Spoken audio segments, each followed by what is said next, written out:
Welcome back to Persona 5 Strikers. We made headway in the world of Isekai last time, and defeated one of the fearsome four, but we've kind of already forgotten him because he sucked. I have some new personas I can make, although first I want to check if I have enough persona points to level up some of these. I can get Rebel Soul on Arsene. Haven't really used him a whole lot, but at least he's still around. I can get a skill on Slime, Maeha. Okay. Again, as I've said before, pretty useful since only Joker can use Curse in this game. I can get Silky both of her other skills, which would be Mabufu and Dekaja. So let's go for Berith. Rakunda... Yeah, let's go Sledgehammer. Dizzy is way better than Fear. Fear is just technical from Psy. Dizzy is technical from everything. Now, I always worry whenever I see that animation, because fusion accidents, as I've mentioned, are very common in Strikers, way more than they are in the mainline games. In fact, I once had an accident happen twice in a row. And I guess I can grab High Pixie as well. It's kind of interesting how this is weak to guns, but it's sort of rare to see enemies actually use gun attacks. Can you even inherit Aha? You can, okay, I'll take that. I could also take Marin, Karen, and Psy, but weirdly, I think I'd rather have Hysterical Slap. That's also technical from Psy, but also lowers the enemy's defense. Oh yeah, I do want to register Slime before the fusion. Okay, just enough. I've also bought another Gyutan burger and some other things from town, like more cooking ingredients. Hi there, Hi Pixie. Yeah, I still think it's weird. It's just they don't call me Hi Pixie for nothing. That sounds a little weird. Hey. I guess we can check out the discussion meeting.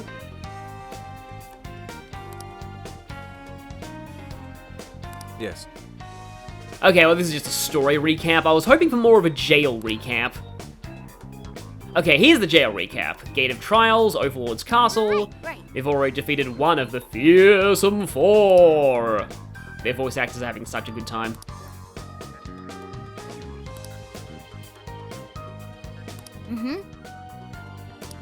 And I've always kind of liked rain. Light rain, at least. So I'm excited about this. Like I said in the last part that you don't see rivers all that often in video games, I like rainy areas in JRPGs as well. Like those routes leading up to Four Tree City in Pokemon, the Pokemon Hoenn games, I've always loved those routes. The music as well really accentuates that feel.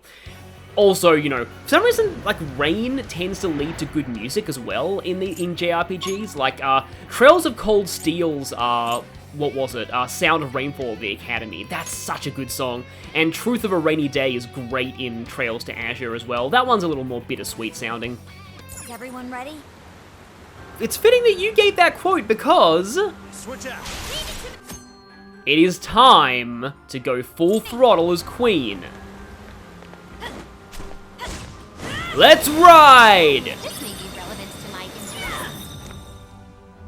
Ever played Persona 5 and thought, man, it would be cool if we could actually ride Johanna in gameplay? Well, now you can, sort of.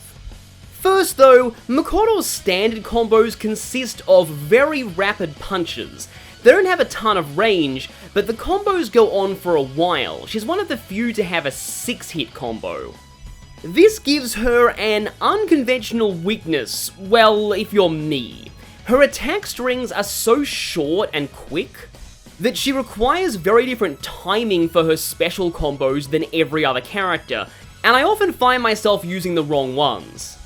Among all these, her 4th special combo is notable because it lets her ride Johanna for a few seconds under your full control as you plow through enemies. It can also be used for field traversal, but you'll have to reactivate it every few moments, so it's a bit too much hassle. Her neutral special is a little disappointing as it's kind of a carbon copy of Arn's. It adds the nuclear element to her normal attacks. Great against enemies that are weak to it, especially those with shield gauges, but terrible if the enemy resists nuke or worse, drains it. And Makoto has yet another unconventional weakness here. Once you unlock her Master Arts, she will automatically apply this state in some circumstances, which can be a detriment against the aforementioned null or drain nuke enemies. Moveset-wise, Makoto is still a jack of all trades, hitting hard with nuclear magic attacks, also technical on physical ailments, though that's less reliable than in Royal due to her lack of a persona trait here. Having full party healing, defense buffs, which are particularly good in strikers because they also make you more resistant to flinching, meaning it's harder for enemies to knock you out of attacks or combos. And while Makoto's physical attacks never get especially strong, they are the only party access to Dizzy outside of Joker, and Dizzy is an excellent status ailment. The problem is, Makoto is a bit unreliable in applying it. I'd still recommend keeping Flash Bomb though. At higher levels, Nuke Boost and Amp, Atomic Flare for severe damage, and full party healing. Oh, and her gun is very accurate and good for getting into fights from a distance. I personally don't find Makoto as useful as she was in the base game, but she's still a very fun character to use, especially against nuke-weak enemies, if you can stand having to relearn combo muscle memory. I see. Is this what they call rain? Yeah, you can't exactly experience it unless you somehow hack into our weather app, maybe. It just started pouring all of a sudden. Maybe this is the place we're looking for. Yeah, in this kind of city though, and this rain sounds like it's quite heavy, this is the kind of rain that I don't like. It certainly matches the Land of Rain moniker. No doubt the orb is somewhere nearby. Of course, you know, thinking of rain and anime-style stuff, now I'm just thinking of, oh boy, there's a clip from Kaguya-sama about the umbrella sharing trope that's like, one, the best summary of the umbrella sharing trope ever, What's that? and two, like everything in Kaguya, absolutely hilarious. Sure looks suspicious. That's our target? It could be a trap. But we don't have any other choice. Don't let your guard down. So we've got a giant, Western-style cathedrals like this are often considered, like, exotic in Japanese media, like that one in Heart Home City in Pokemon Gold and Silver. You know what, just because I can, I'm gonna shoot you with my revolver. Come get some. You know what? Bunch of things weak to guns. So there's a triangle button here that says change. Okay, what does that mean? Oh, this is like more of a pinpoint gun aim. Yeah, somebody in the comments pointed this out to me. I definitely prefer the more AoE version of Arm's machine gun though, or submachine gun. But yeah, someone pointed out to me that some characters do actually have different stances when aiming their guns. Like here, if we press triangle, That all you got? Let's move on. we can dodge while using the gun, and we can also aim more pinpoint. So it's kind of like that weapon in Splatoon that's like, has both an accurate mode and a burst mode. However, Makoto only has one gun mode. Haru, she can still dodge, but she only has one gun mode. And Joker, I'm guessing he only has one gun mode. Yes, he does, right. So, but still, it is kind of cool that Arn can do that. I still much prefer her darker mode, as I call it. Sensing what feels like treasure.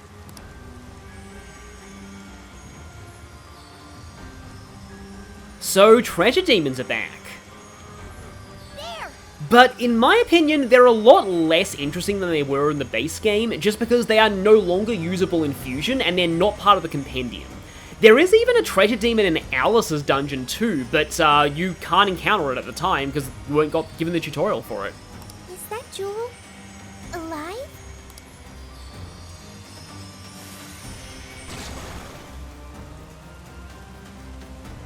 Oh, it's a treasure demon! Get it before it escapes! Now there is one very annoying thing about treasure demons in this game. Okay, it's weak to... for some reason I don't have to use game my party. Okay. And I know I have ice on somebody on Joker, or I also have this. But yeah, so that countdown timer on the treasure demon, it ticks down even when you're in a persona menu. So, you basically need to be very fast on this. And generally the all-out attack is the best way to damage them. Yeah, that did way more damage. They only have one shield gauge though, so as long as you have their weakness, they're not too bad. That first one is very generous What was that? with its timing. They're a rare type of shadow we sometimes see in the metaverse. Most of the later ones only give you like 10 to 20 seconds. We call them treasure demons. Taking one down can net you all kinds of big rewards. I see. I'll be sure to remember these treasure demons. Murder on them is okay. So if we see one, we should try to defeat it like the one just now? Right. They're quick to run away though, so you gotta be careful.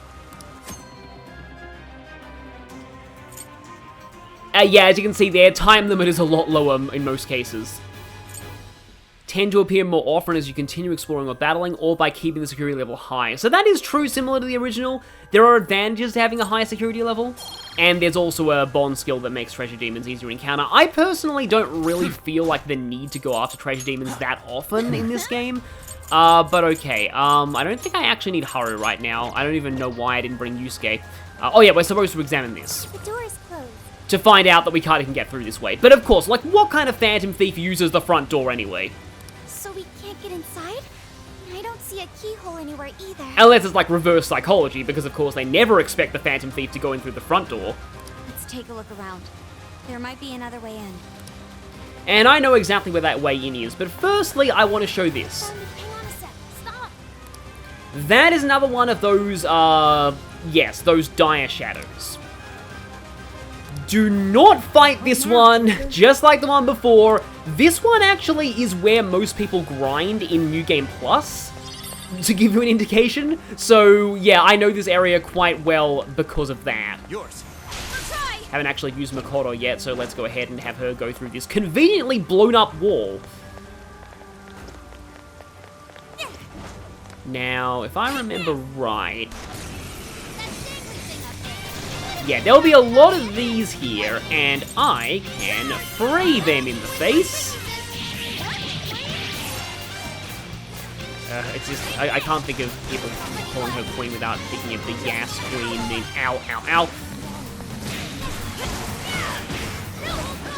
Yeah, the issue I have with Makoto and her combos is that often, like, it's kind of hard to, get the timing because she strikes very quickly. Victory was handed to us. But we also have this hovering ice crystal, which I think is cool. You can drop it during the battle for, like, damage, but sometimes I like to leave it there. We can always use it. And over here, we have West Garden as a checkpoint. Not ready to head back just yet, though, because somewhere around here is a big high pixie. That one's not going down without a fight. Believe it's that one, the bigger one. But I actually think that regardless of which one like you hit, I think it will always be the big one. But it has a very dangerous wind attack, so definitely make sure that you don't bring people weak to wind. And let's see if I can dormant her. Okay, we've got some dormanters going. Switch over to Makoto, and then, oh, the big one, I believe, is asleep, so we can go for a nice big technical hit here for a decent amount of damage. However, it is also weak to guns, which means, oh, you know, I was, actually, wait, I'll let this happen first, go for the all-out attack, and then I'll switch to Arn and show just the true power of Arn's machine gun against gun-weak enemies, because it is extremely fun, as many people in the comments have already pointed out. So, she has her 4 shield gauges back, so I can do this, and just watch those shield gauges go. Yes, this should definitely end it. Don't think we, like, I think we didn't even need the all-out attack, but it's flashy. And that's what matters sometimes. What a skill. Okay, so this is basically the, they're kind of the same thing, just one of them is, that one's cheaper, but has a less of a chance of critical. I actually want to switch back to Yusuke and just confirm the area of these. So Cleave is a rectangle like that. Giant Slice is a circle, so similar to Bufu. And Vicious Strike is a big circle. Okay. Let's keep it moving. Yeah, the area effect of all of these skills are... Don't get spotted. it's important to experiment with them. I mean, getting spotted will make it easier to find treasure demons, so maybe you do want to get spotted. But I remember there's a quest around here where you need to go through here without increasing the security level, and it, yeah. This is where that quest ends, so coming all this way only to hit a searchlight is controller breaking.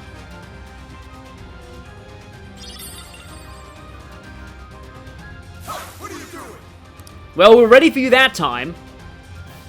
Like I just walk into position there. And that's pretty much the same setup as last time. But this time, I'm going to drop a chandelier on you. And then explode you with ice.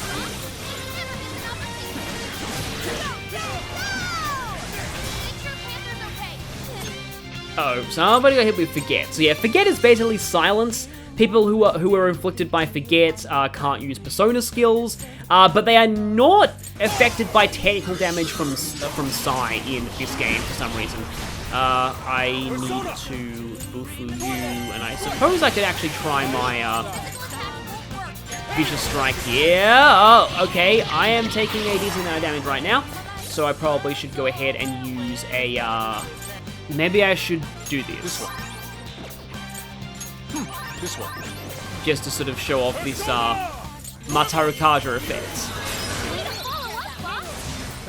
Don't really think anything here is weak to Argy, so I don't think I want to go for the Arn right now. Well, thankfully, even if we've been affected by Forget, we can have that happen, and also I can't use my Persona skills because derp, so for some reason my D-pad hasn't really been working all that well lately. I'm used to Makoto having a physical skill in her learn set, but I don't think she gets that for like a little bit longer. We've got both the sun and the rain. Let's get back over to the tower. Oh, hey. Did the rain stop? Oh yeah, I guess so. It's probably because we took that orb, huh?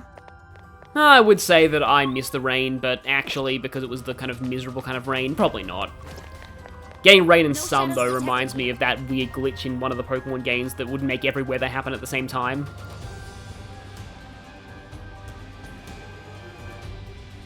Hey, wait.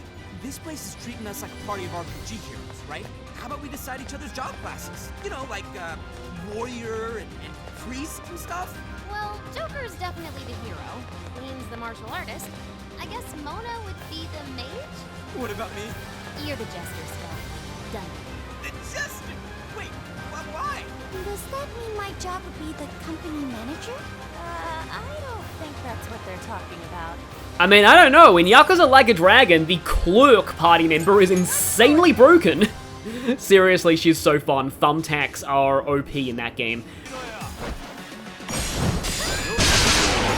Fight.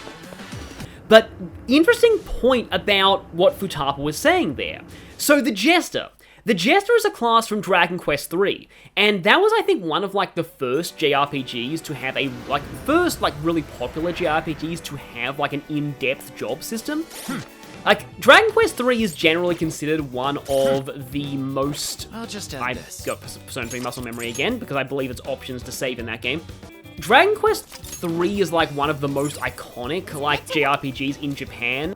A lot of media in Japan that references JRPGs pulls from Dragon Quest because Dragon Quest is the JRPG in Japan. It's insanely popular, and in the West, Final Fantasy was the one that caught on, and Dragon Quest never really did.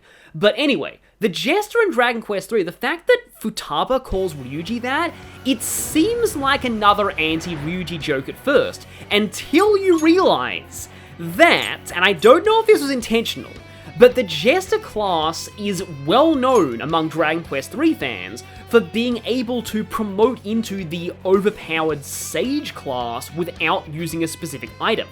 So it's basically an Est class or Magikarp power class. It starts out very bad, but it becomes very strong if you stick with it. And given how nerdy Futaba is, she should know this. So I like to think that Futaba there was trying to give Ryuji a stealth compliment that she knew he wouldn't understand, and therefore trolling him even harder. Yeah, that's my theory with that one. But yeah, Dragon Quest, oh, that was not great. I was hoping I could ambush you, but I did not. No, there's another guy right there. Was that it? That was fast. Let's keep up the pace, shall we? Makoto, show me your true form. Fist of Justice in your face.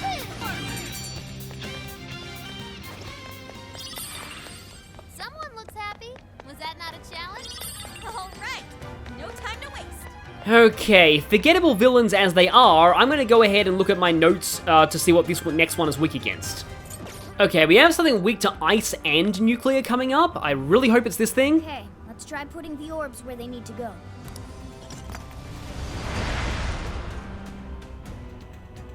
Ooh, it worked! And by the power of lazy plotting, the door just vanishes with no animation. So the proof is in here. Let's have a look inside. I already have Rakunda on Joker, and I have Matarukaja burgers. We should be good. Let's go. What?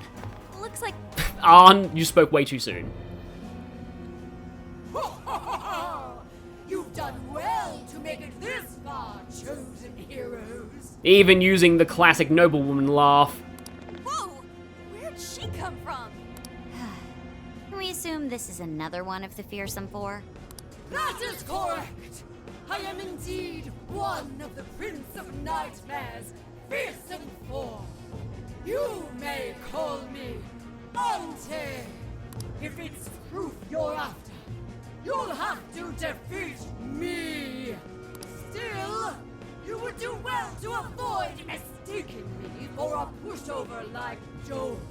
Seriously, I want to know who voiced the Fearsome Four, because they were clearly having the time of their lives. Doma? Who was that again? That jerk we clobbered earlier. The first of these fearsome four creeps. I'll let you in on a little secret. Doma was the weakest amongst we of the fearsome four. My power far exceeds his.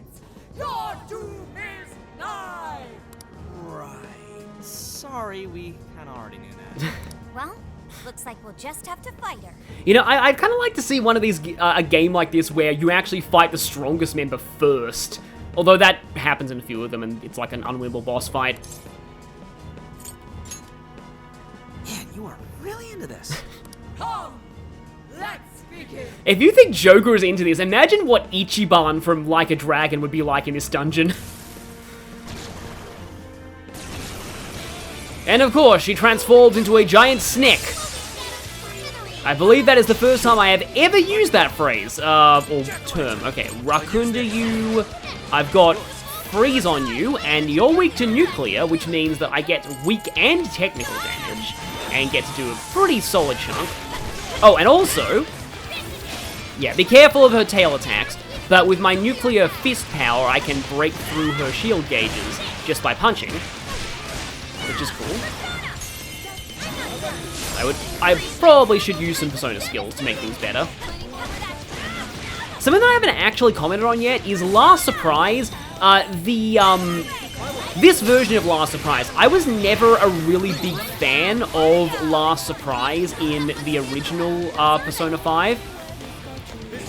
It was just kind of like a hot take of mine. I vastly prefer Takeover as a song, but I like this version of Last Surprise. I think it works better as like a rock remix mini-boss theme. I always felt it worked better as like as an event song than as a boss theme. Get away from that, Agi, that would be really bad for Yusuke. But then it worked a lot better like that than as a boss theme. But can Joker attempt to freeze it? Maybe I don't really have freeze boost on anyone. With this. But this version, yeah, this is everything I want Last Surprise to be. You're mine. Hello, Brain Shake, which is more like brain rush forwards at you, which I suppose would also be a bit of a brain shake. Also, you offered to switch at exactly the right time, Makoto. I was planning on switching you anyway. Also, nuclear affinity added, and you are not weak to that Meraki. But I can still catch fire from that Merakion because of that. And of course, playing as Makoto, I gotta remember that I kind of am the healer right now. Also, two people got forgetified thanks to the high pixies.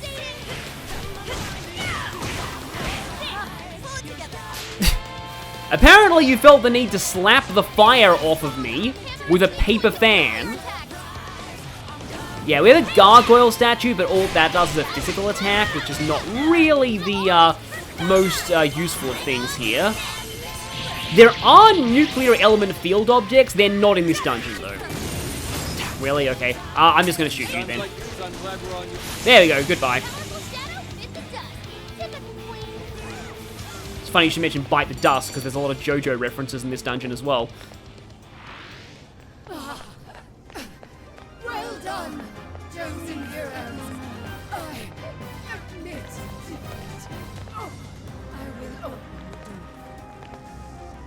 wish you luck on the rest of your journey. Farewell, my darling. Ugh, he's doing one of those sentimental flatbread things. Come on, let's get that proof. Yes, that one was the member of the Fearsome Four who is tragically in love with her master. Just like everyone is in love with the Prince of Nightmares. Tragically, but tragic for different reasons. But here is our okay, yeah, wrong button. But clearly you want to destroy this with nuclear. Makes sense. Because it's the novel itself. Is this the proof we need? Most likely. Still, this is... Prince of Nightmares. This is Ango Natsume's novel. Again with the book? Why would that be what we need? Do you think maybe it's one of the jail's cores? You mean like back in Shibuya? Yeah, it's gotta be it. They're essentially the monarch's source of power. Looks like keeps and cores are a few things these jails have in common.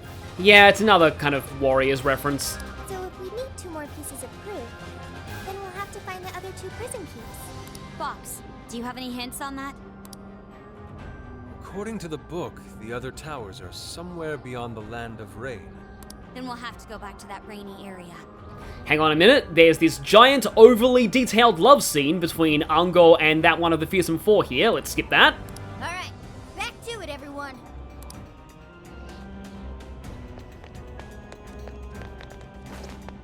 So yes, back into the world of bad plotting. So yeah, my tangent last time about isekai. I have never personally seen any of Sword Art Online, and I have mentioned it a few times in earlier videos. These jails are bigger than palaces. Bet it'd be nice to cruise around here on Johanna. Hang on a minute, if you say that, 1, 2, 3, 4, Johanna, here we go.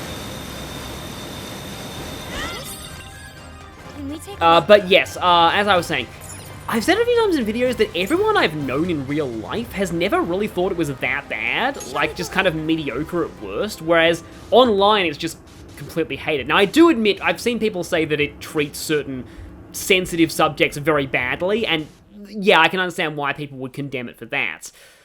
But there's definitely a lot worse, and I think it's one of those things where people kind of hate it for starting the whole isekai trend in the first place.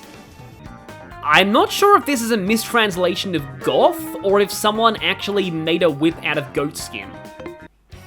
And as I said, I'm not an expert on Sword Art Online, but from what I gather, the author wrote that when he was a teenager, and it just only became popular in the 2010s. Oh, apparently the Sendai jail entrance is already where we need to be. Which does kind of explain a lot. Admittedly, I have some story ideas for games that I've written since I was a teenager, so I really hope they're not that bad or anything. But yeah, I can kind of it's just sort of a thing of what happens when like something is like meant to be published ages ago. That reminds me actually of Duke Nukem Forever, which like by the time it actually came out, it was horrifically dated. Probably the same thing happened to Sword Art Online.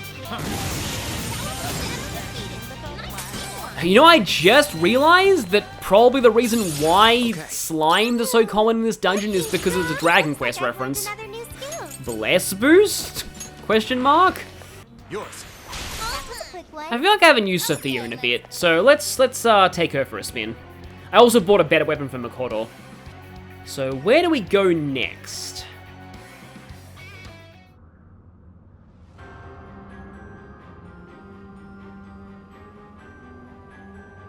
Land beyond the Land of Rain.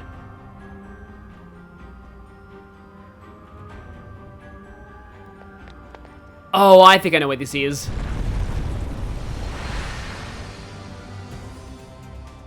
Whoa, the door just up and opened for no reason. Perhaps it's because we proved we're worthy of passage. What's that? It looks like some kind of light.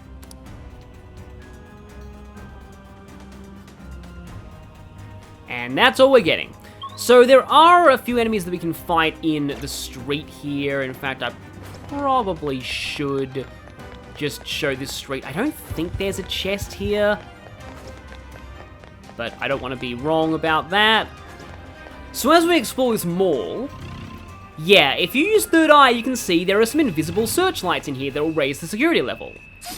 But you can destroy them by doing this, and for this, I'm going to temporarily put Haru in the party, because what we're able to do here is amazing. You're up. Okay. Fire! Destroying security cameras with a grenade launcher. They say there is no kill like overkill, and nowhere has that been more appropriate than now. I've been waiting to show this off for a long time. Oh, and I went to one of them anyway. Be more alert from now And it only increased it by like 5%. Oh, there was another one. Okay, yeah, so let's blow these with a grenade launcher again. And this right here is the entrance to the next keep. But in order to get there, we first have to take the infernal red orb. Ooh, looks like we found another orb. I still don't get why the orbs are reversed in like Ruby and Sapphire for some reason. With how things have been going, we'll probably use this to open some kind of door. A safe assessment, to say the least. Indeed, this is most likely one of the novel's tricolor orbs. Once again, you could have told us about this earlier. It says we're to gather the red, blue, and yellow orbs in order to open the sealed doors. Oh no, Ango is a Gen 1er! Alright then. Let's look for a door we can open with this. Wait! The enemy is closing in!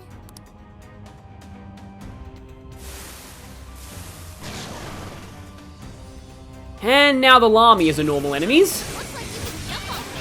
Is that right? And we'll run circles around the enemy. Or we could just run circles literally around them with Haru's axe. But yeah, we had those objects in that last mini-boss fight, so... Okay, something is apparently in self-destruct mode. Let's just see if I can go for a hysterical slap. I don't even know if I don't really have many good psi skills, though. But yeah, that works quite well against regular enemies. Not so well against, like, mini-boss tier enemies. But this works pretty well. I'm going to keep firing even though it's already dead, because why not? As I said, there is no kill like overkill. Haru would certainly agree with that mentality. I see a shadow. You also see a red jewel on a door. We have opened the door of the overhyped Charizard. It's open.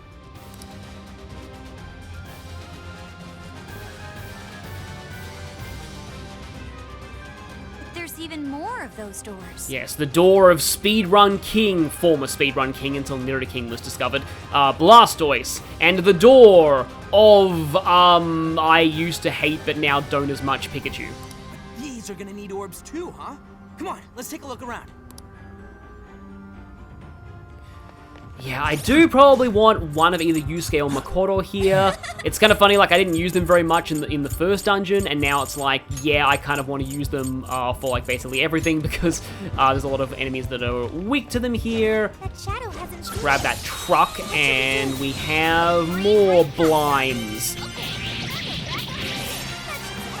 Which just made me think of Core Blimey, which is a Dragon Quest thing, which is actually quite fitting here, because, yeah, I guess I can talk a little bit about my only experience with Dragon Quest is Dragon Quest 8, just because I played that because it seemed pretty cool.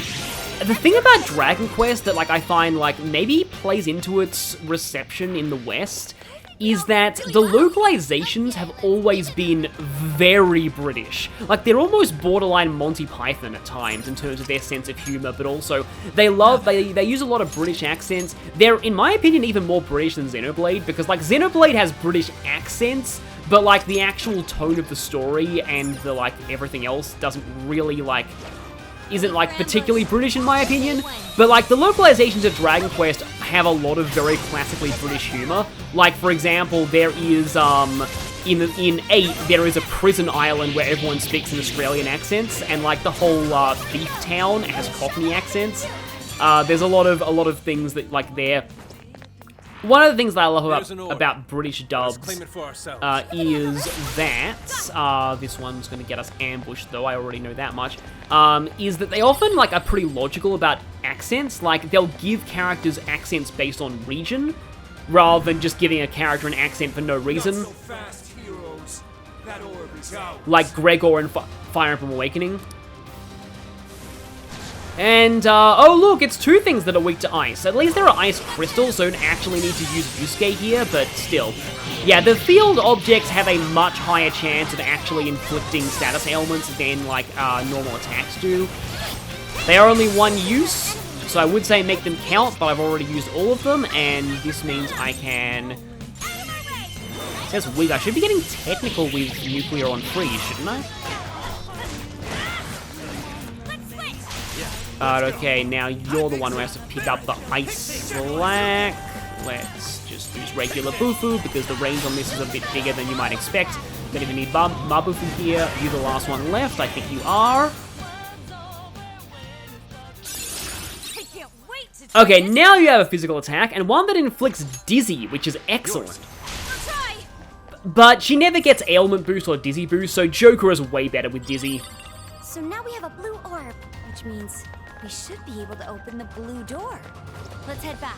Be funny if suddenly Ango's terrible writing reared its head and it turns out the blue orb does not open the blue door.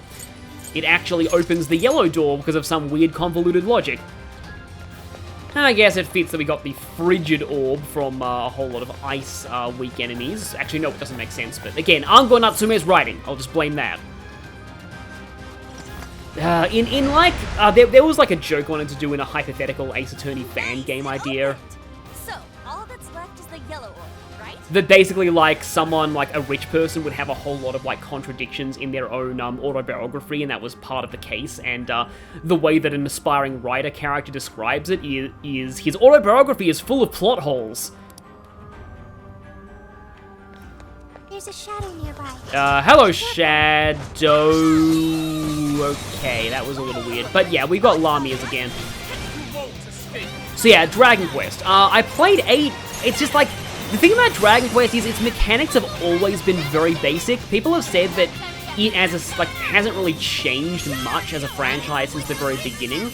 It's just, it's funny how, like, there hasn't really been a lot at least I haven't really seen a whole lot of, like, really in-depth discussion on maybe why it doesn't do as well in the West as it does in Japan.